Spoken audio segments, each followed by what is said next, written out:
Welcome to the Dimensional Shift, where starseeds, quantum spiritualists, and alien enthusiasts gather to shift time, space, and dimensions. I'm Revi, your guide, and this is the universe according to me.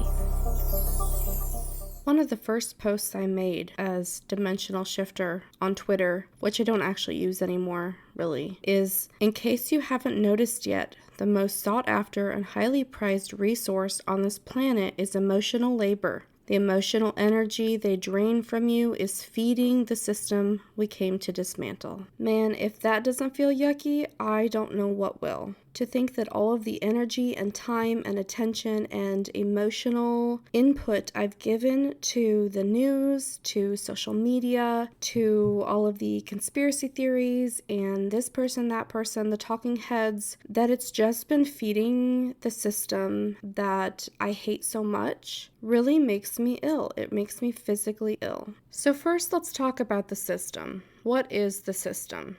I think of the system partly as Agent Smith from The Matrix, the beings and the people who keep the status quo, even though the status quo is very harmful to most people.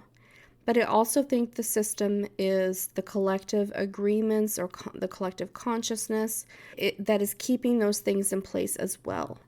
Yes, we have people like Bezos keeping people down, underpaying wages, taking too much money despite the fact that there's no way he can ever spend that much. We also have the collective agreement that right now democracy is, quote, the best, even though that's starting to shift, or that cars are necessary, even if it's a necessary evil. Sometimes it's a complacency that is complicit with the collective agreement. And all of those things are things that need to be dismantled, even if dismantling them means pain for right now. The system is also the illusion that we live in, the simulation or the false reality that we live in. Whatever your spiritual beliefs are, we generally agree that what we see is not what's actually happening.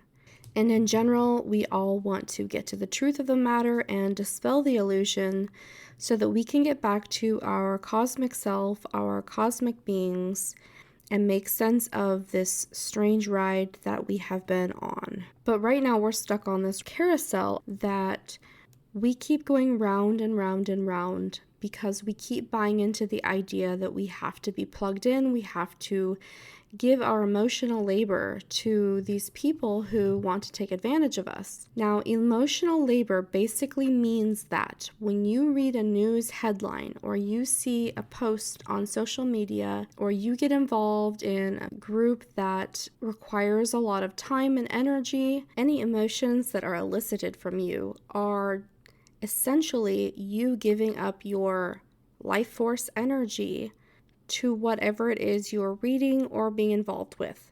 So if you read a headline of a kitten stuck in a tree and you get really sad because you're worried about the kitten, you're essentially giving up your emotional labor, your energy to that story, to that person who wrote it, to the kitten, to the firefighters that came to rescue the kitten. Anything that's involved in the story is getting that emotional energy from you. And it can be extremely draining if you're not careful about how you spend your time and what you read and who you're giving your emotional energy to. If you're an empath, this goes double for you because you're more likely to be giving of your energy because your aura is healing and you naturally are compassionate and giving. And this means that whenever you come across a story or a post or whatever that feels compelling, feels like someone needs something from you, you're going to give it, whether it's beneficial or detrimental to you or not. The ways they use this energy varies, but most of the time it's feeding it back into the system, meaning they're using it to compel other people to give their energy. So if you give energy to, let's say you give energy to a Facebook page that gives sad stories about kittens or whatever, they're going to use that energy. They're going to use your likes, they're going to use your comments, your shares to continue the process of sharing those stories. The same is true for news stories, the same is true for Instagrams, anything like that. It all feeds into itself. Now, the important thing to understand is that it doesn't just feed into itself. Let's say you perpetually read the news and it's always bad news. And this takes a toll on your mental health. And so you seek a doctor and you get some medication for that. And now I'm not knocking pharmaceuticals in general, especially for mental health, but the system of the news is feeding into the pharmacy system now. It becomes more widespread. At first, I always thought it was self-perpetuating, which it is, but it's not just self-perpetuating, it perpetuates other parts of the system as well.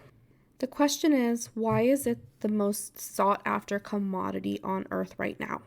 And that's because there are a lot of spiritual battles going on that we are only partially aware of. And of course, anywhere our energy goes, anywhere our attention goes, money follows. And we all know that money makes the world go round right now.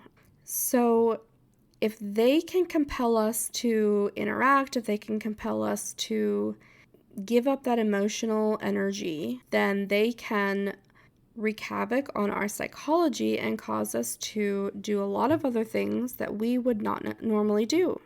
But I also maintain that emotional energy is going to be the free energy, or is the free energy that we have not yet tapped into. The beings that are running the system are aware that our emotional energy is one of the most potent and renewable resources we have right now. The human body is basically a biological AI, and because of that, we are an extremely renewable resource. And emotional energy is actually quite easy to evoke. This emotional energy is fueling a lot of the spiritual battles that are going on right now here and in Orion and some of the great galactic wars. Being able to control this type of fuel, if you want to call it that, gives them a lot of power, and it gives them a lot of power over us, especially when we are very unconscious beings, subconscious beings who are not able to control our emotions well. And most of us just kind of go around in a dissociative state, living through these emotions that are being pulled out of us. So if you're looking to, and I hope you are, if you're looking to take back control, the best thing you can do is monitor your use of devices, spend time doing things you love, spend time with people you love, becoming a conscious being, and get outside into nature, which is, I know, kind of cliche, but in nature they can't elicit those emotions from you, and if they do, they can't, quote, harvest it. It's kind of a gross word to use when you're thinking about yourself or other people, but that's essentially what they're doing. They're harvesting our emotional energy. Those are the best ways to build yourself up and prevent them from being able to pull that energy from you. So if you see in The Matrix, this is the point where Neo unplugs himself and goes through the portal to outside of the Matrix, and that's kind of what we're doing. That's the process. We're saying we are not going to be your batteries anymore, and we are kind of ejecting ourselves from that system. Coming full circle here, I just want to say thank you so much for listening. I hope that you look forward to another Dimensional Shift episode coming soon. If you want to check out more of my stuff, I have a website, dimensionalshifter.com. It has a lot of the transmissions and the universal data that I'm downloading that is really helpful for putting things in this life in perspective. This is Revi signing off.